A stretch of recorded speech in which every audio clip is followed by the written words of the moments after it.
e eficiente no que diz respeito em dar um maior poder coercitivo ao Estado e, ao mesmo tempo, minimizar a violência no nosso país. Com a palavra, deputado Rubens Pereira Júnior. Eu agradeço o presidente Danilo, cumprimento todos os presentes. Como a nossa parte referente à prova, processo e procedimento, apesar de não ser a maior em números de artigos, mas certamente é uma das mais densas e mais que precisa ainda mais uma especificidade, peço permissão para dar por lido o relatório, já está entregue à secretaria da mesa, para que nós possamos nos deter alguns pontos mais polêmicos ou orientar de uma forma geral aquilo que nos moveu dentro da apresentação desse relatório parcial, presidente, e fazendo já um pedido mínimo de que no decorrer da semana nós faremos pequenas correções no relatório. Afinal de contas, são mais de 140 páginas, por mais que nós já tenhamos revisado de forma exaustiva, ainda assim pode surgir alguma necessidade e até a próxima apresentação, até a próxima reunião ordinária da comissão, a gente consegue fazer esses pequenos ajustes. De cara, inicialmente já deixar claro que nós não tentamos, por um lado, nem dar um aspecto garantista, tampouco punitivista.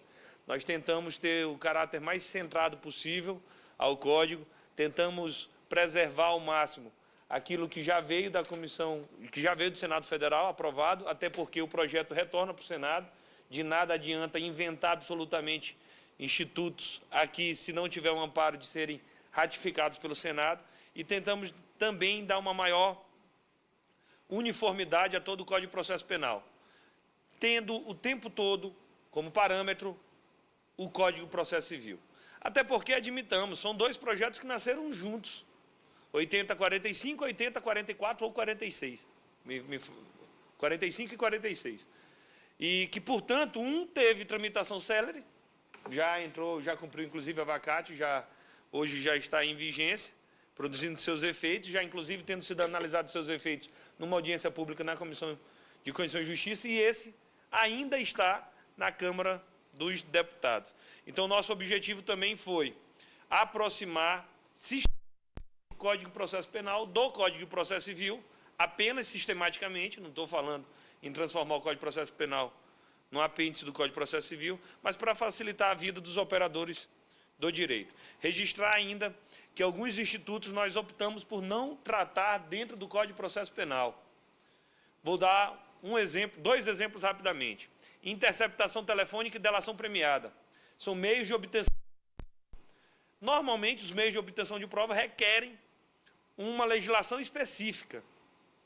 E como já há, no caso, as duas, inclusive a de delação ainda mais recente, optei por não trazer essas duas legislações específicas para dentro do Código de Processo Penal. Nós regulamentamos a teoria geral da prova, nós regulamentamos as provas, aquelas que são obtidas, digamos, diretamente, mas interceptação telefônica ou delação premiada, achamos por bem deixar sendo tratado numa legislação específica própria. Para iniciar o relatório, senhor presidente, essa é a parte da qual não posso abrir mão, vem a apreciação desta casa, projeto de lei 8045 do Senado, 8046. Por ato da presidência da casa foi constituída essa comissão especial, foram designados para compor a comissão especial da forma indicada pelas lideranças dos deputados constantes da relação anexa, e no dia 2 de março de 2016, foi instalada a comissão, tendo presidente deputado Danilo Forte, vice-presidente delegado Éder Mauro, segundo vice-presidente deputado terceiro vice-presidente Cabo Sabino e o relator-geral deputado João Campos. Nos termos regimentais foi determinada a abertura do prazo de emendas ao projeto a partir de 3 de março de 2016.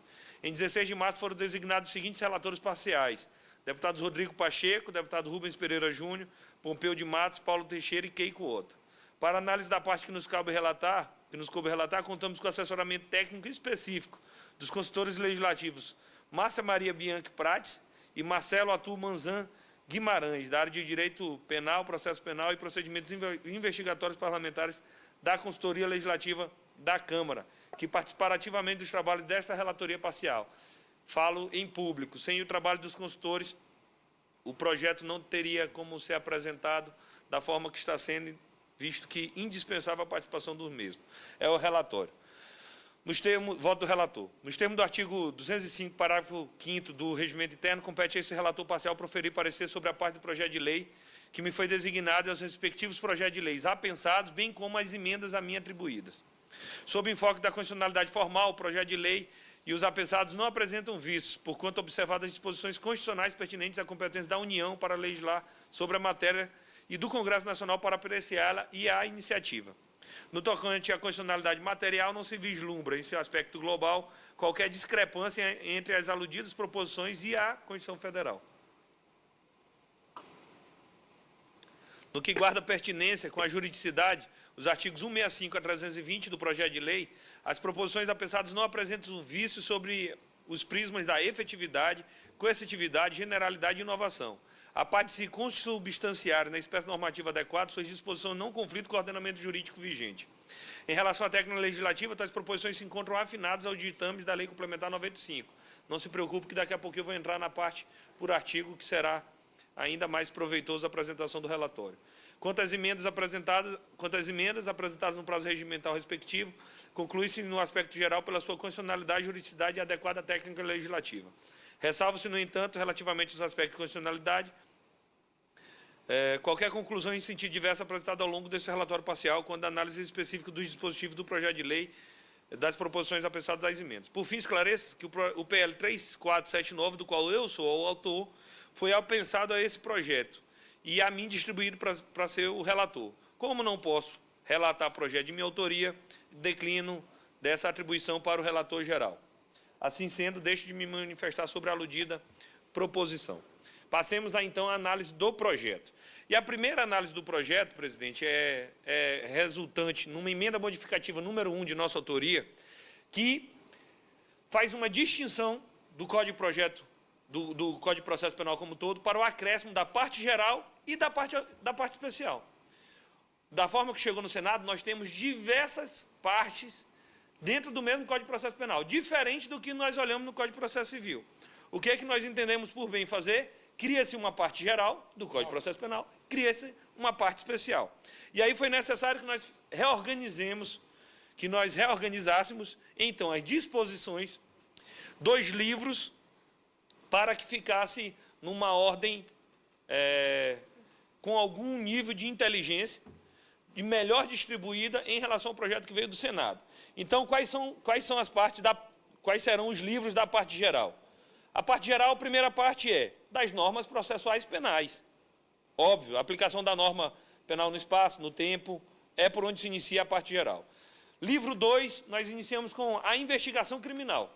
Isso, inclusive, segue o Código de Processo Penal em vigor. Livro 3, nós tratamos da função jurisdicional. Competência, modificação de competência. Do livro 4, nós tratamos da ação penal. No livro 5, os sujeitos do processo. No livro 6, e aqui é uma novidade do Código de Processo Penal, que eu chamo a atenção, dos direitos da vítima. Livro 7, dos atos processuais em espécie.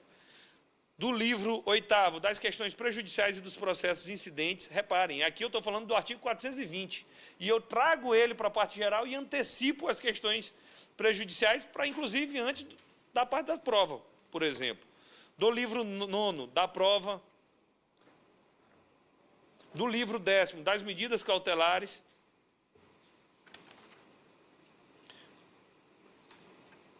Do livro 11º, da formação, suspensão e extinção do processo. Repito, da forma original, as medidas cautelares estão... Artigo 600, mais ou menos. E a da formação, suspensão e extinção do processo logo no início, artigo 260. Não foi essa a sistemática adotada no Código de Processo Civil. Então, nós preferimos, por dar essa organicidade, tendo como parâmetro o último código aprovado pelo Poder Legislativo, pelo Congresso Nacional, que é justamente o Código de Processo Civil. Na parte especial, nós passamos para os procedimentos, no livro 1, no livro 2, dos processos nos tribunais e dos recursos, no livro 3, as ações de impugnação, e no livro 4, as disposições finais e transitórias. Então, esta é a emenda modificativa número 1, que nós reorganizamos o Código de Processo Penal, dando uma distribuição mais lógica para facilitar a vida dos operadores do direito, tendo como parâmetro, repito, mais uma vez, o Código de Processo Civil.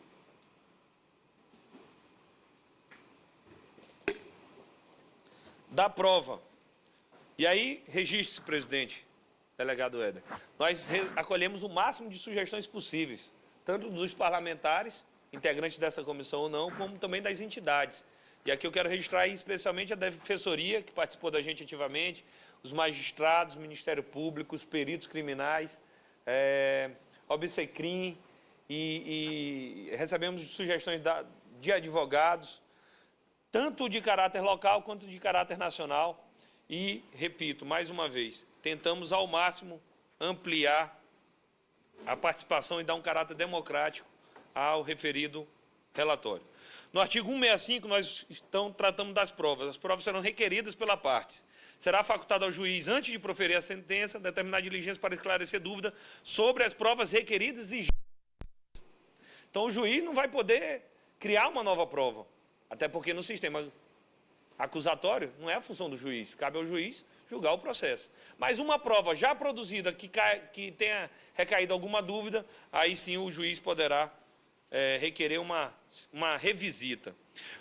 Artigo 66. O juiz decidirá sobre a admissão das provas, indeferindo as vedadas por lei e as impertinentes e irrelevantes manifestamente protelatórios. Repete o código atual. 167. As provas ilícitas. São inadmissíveis as provas ilícitas, assim entendidas, aquelas obtidas em violação a normas constitucionais ou legais. No projeto que chegou do Senado, diz, são proibidas as provas ilícitas e as delas derivadas. Quais são as provas derivadas? Não trata. O Código, na reforma de 2008, há uma previsão. Quais seriam as provas derivadas? Fonte independente, aquela que seria encontrada de qualquer forma. No projeto do Senado, simplesmente não se menciona. E o que vai acontecer na prática? A jurisprudência vai definir o que são as delas derivadas. E admitamos, não é o papel do legislativo terceirizar esta definição para a jurisprudência. Então, achamos por bem retornar vários pontos em vigor no Código de 2008, nas alterações feitas em 2008, em relação à parte da prova ilícita, desmembrando ainda mais. Um segundo ponto que eu quero até mencionar rapidamente, em vários dispositivos nós temos artigos com previsões extensas. E isso não é uma boa técnica legislativa. Artigos longos, com várias hipóteses, foram desmembrados em alíneas, parágrafos e incisos da forma que manda a Lei Complementar número 95. O artigo 168 trata do livre convencimento do juiz. E aí a gente inovou no parágrafo 1º, onde hoje já se diz que ninguém pode ser condenado apenas com base em indícios.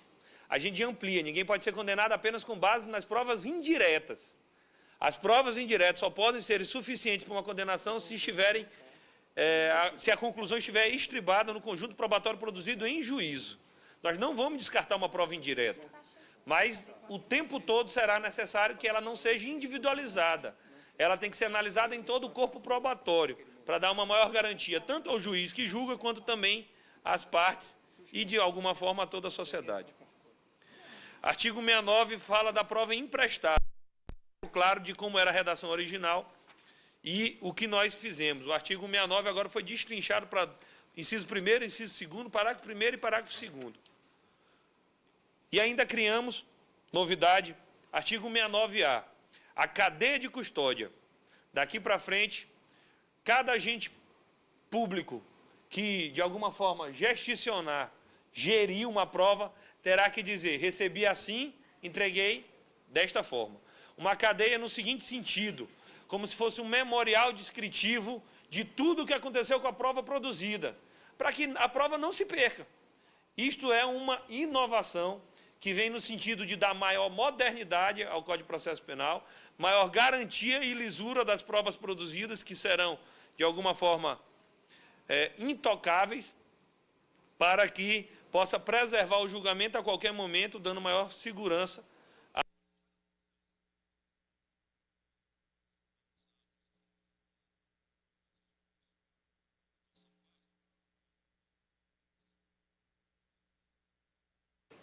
E eu até pediria, o consultor, se pudesse arranchar aqui próximo da gente, facilita, Marcelo, para ficar acompanhando a gente. A cadeia de custódia, por exemplo, dificulta o vazamento de informações sigilosas, que ultimamente nós naturalizamos. Parece que é algo normal. Uma informação sigilosa, que está sob os cuidados ou do Ministério Público Federal, ou da Polícia, ou do Ministério Público, há vazamentos seletivos e todo mundo encara com naturalidade. A cadeia de custódia vem para dificultar qualquer tipo de vazamento de informações sigilosas na fase do inquérito, com o objetivo único e exclusivo de preservar a investigação.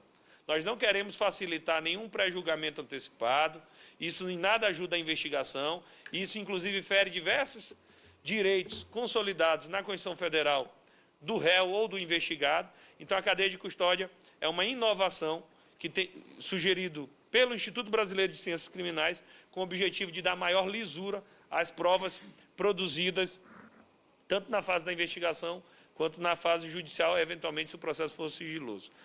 Isso era o que tinha da parte da teoria geral da prova. E aí nós fizemos várias correções de nomenclaturas. Em alguns momentos se fala em sentença, fala em decisão, outros se fala em denúncia ou peça acusatória. Nós demos uma uniformização de linguagem em todo o código. Em alguns momentos só se fala em advogado, se esquece a questão do defensor público, e isso foi o tempo todo corrigido, e, repito, é algo que pode ser corrigido de forma permanente. Do artigo 170, o capítulo 1º, trata da prova testemunhal. Nós tentamos, ao máximo, manter o texto original com pequenas correções, mais correções no sentido de adequações do que de mudanças substanciais. Onde teve uma mudança mais substantiva, diz respeito a partir do artigo 192, as disposições à inquirição de crianças e adolescentes. Nós não podemos tratar com naturalidade quando nós estamos inquirindo crianças e adolescentes. Então, agora há um tratamento adequado para esse tipo de inquirição. Reconhecimento de pessoas e das coisas, e aqui eu trato de mais uma inovação. Como hoje se dá o reconhecimento de pessoas? Se dá, em regra, em linha, não é isso? E agora ela passará a ser de forma sequencial. O reconhecimento de pessoas, para que haja um maior índice de objetividade no reconhecimento das pessoas. E aí trata de reconhecimento de pessoas, coisas e da acariação. Na prova pericial, muitas reparos foram feitos em questões adotadas a partir da associação dos peritos, dando maior caráter científico a este tipo de produção de prova.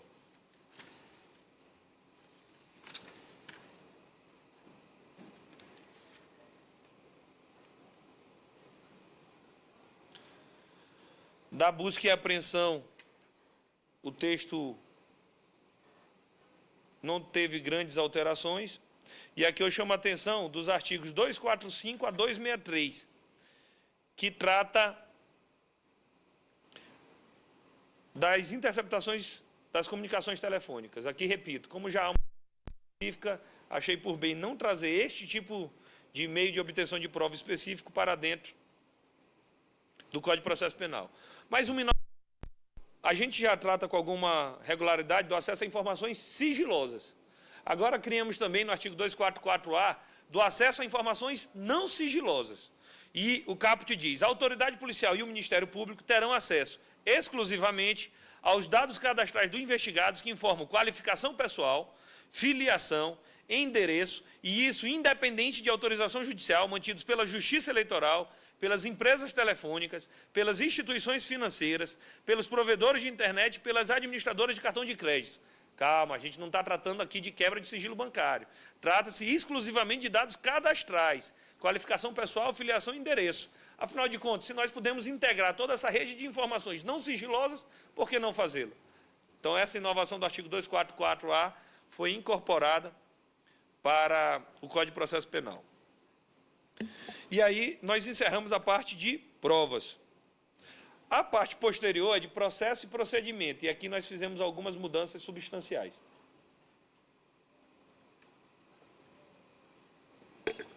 E, em primeiro lugar, quero fazer uma justificativa. No Código de Processo Civil, nós não revogamos a Lei 9.099 e nem a Lei dos Juizados Federais. Por mais que nós tenhamos um novo Código de Processo Civil, a questão dos juizados continuou regulamentada numa legislação específica. Inclusive, isso já é habituado por todos nós, operadores do direito, e essa foi a lógica lá aplicada no Código de Processo Civil. No Código de Processo Penal, o tratamento era diferente, no proposta que veio do Senado. E aí nós tínhamos 3 processos, sumaríssimo, sumário e ordinário. Nós resolvemos, por bem, não tratar do processo sumaríssimo. O processo sumaríssimo, que é o lá previsto na Lei dos Juizados Especiais 9.099 ou na Lei dos Juizados Federais, segue com a regulamentação específica, lá na Lei dos Juizados. Nós não trouxemos para o Código de Processo Penal pela mesma lógica que não foi adotado no Código de Processo Civil. Então, o rito sumaríssimo não existe. Então, não há previsão do rito sumaríssimo. O rito sumário trata do seguinte: aqueles crimes que têm como pena máxima 4 anos pode ter um rito diferenciado. Não, no Código vigente, 4 anos. A proposta do Senado é o seguinte, que nós levemos esse prazo de 4 para 8. E aí é o acordo penal, uma antecipação da pena, a partir de um acordo entre o Ministério Público e o réu. Vou já tratar desse assunto.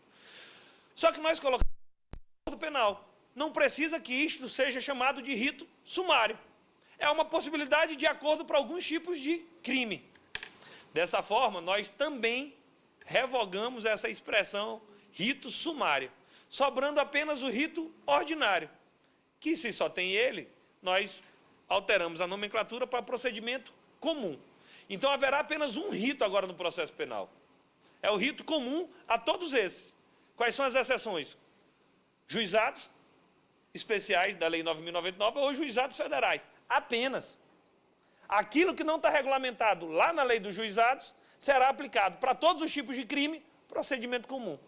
Isso facilita a vida dos operadores, facilita a vida dos magistrados, dos advogados, dos réus e absolutamente de todo mundo. Então, não há por que dar tratamento diferenciado com a criação de diversos ritos, se nós podemos, criando o Instituto do Acordo Penal, ter um procedimento comum para todos. E aí não tem mais aquela previsão, rito para funcionário público, rito de crime A, B ou C. Não. Agora há o procedimento comum para todos, exceto da Lei dos Juizados.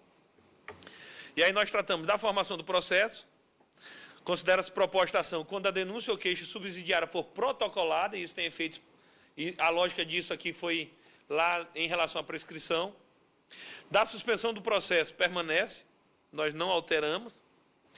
Da extinção do processo, nós mudamos a nomenclatura para deixar a mesma nomenclatura prevista lá no CPC, o juiz extinguirá o processo com resolução de mérito ou sem resolução de mérito. Quanto mais uniforme for a redação dos códigos processuais, melhor é para os operadores. E na parte especial, nós tratamos então do procedimento comum. Só me confirma, antes do procedimento comum não é a parte do acordo? 264? Não, ou foi lá para o final? O acordo vai depois. Tá.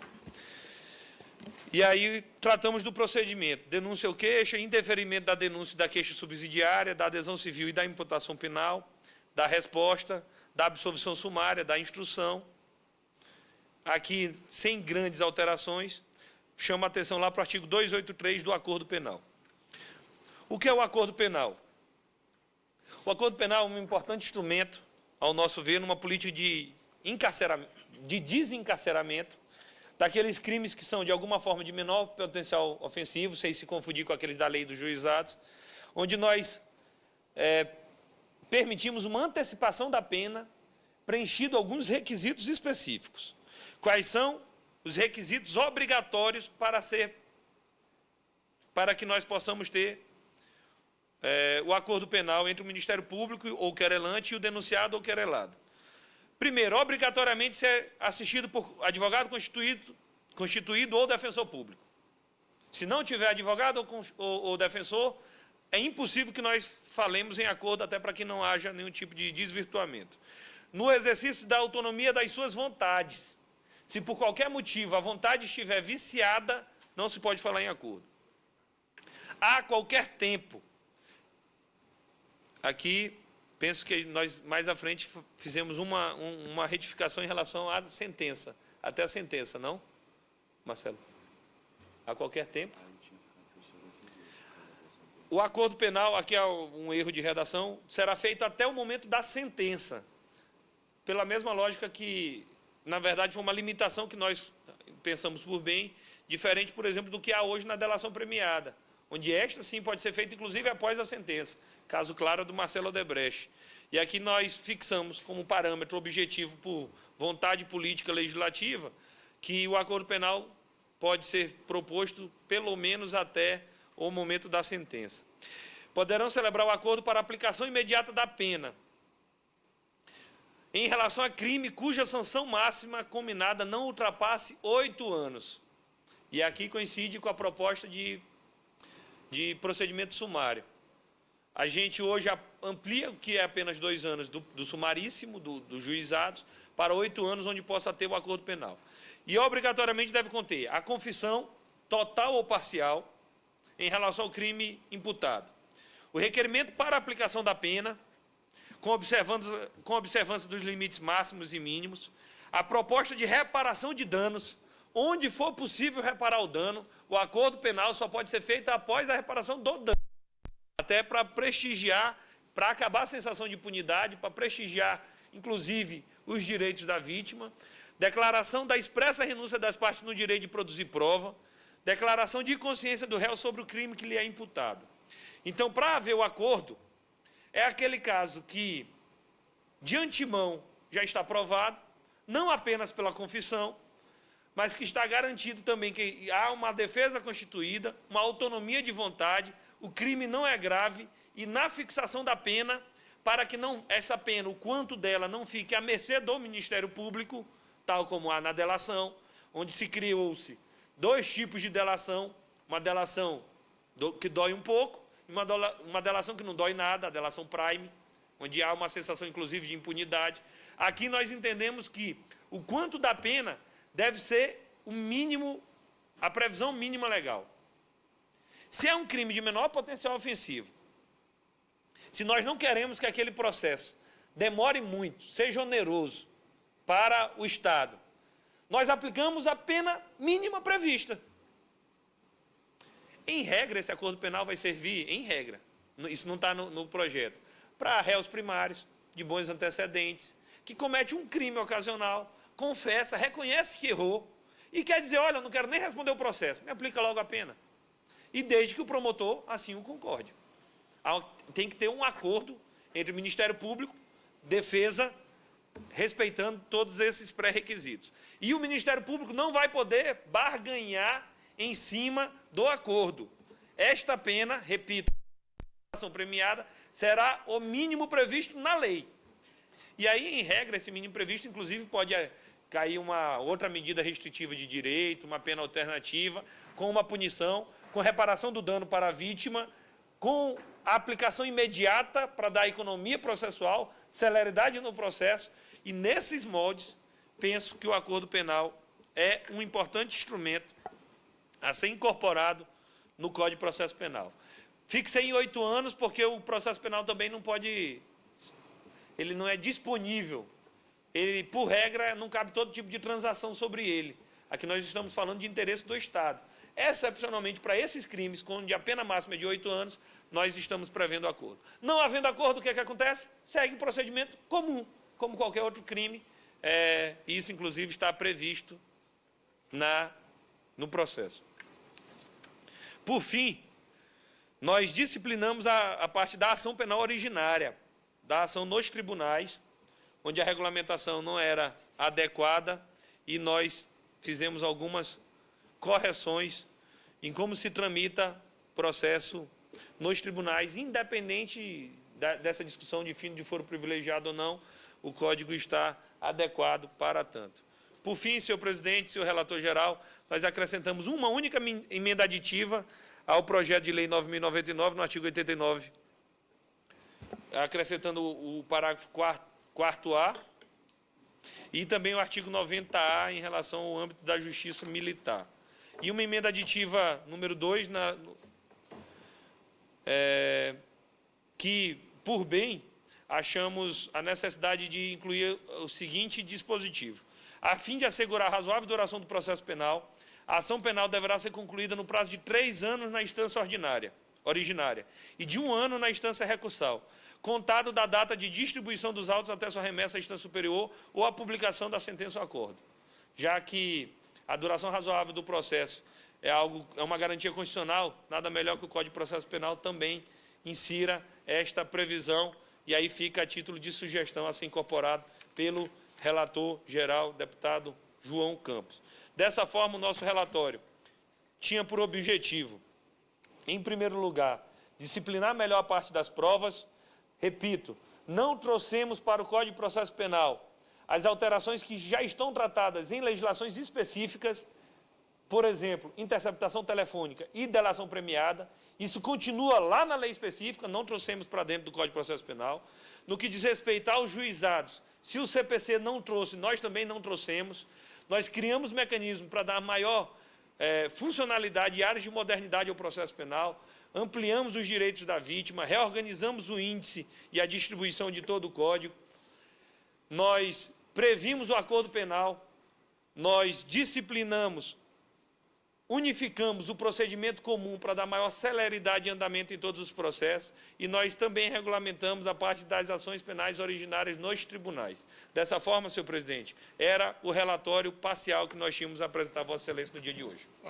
Agradeço ao deputado Rubens Pereira Júnior, e conforme o procedimento, a palavra ao relator geral, deputado João Campos. Senhor presidente,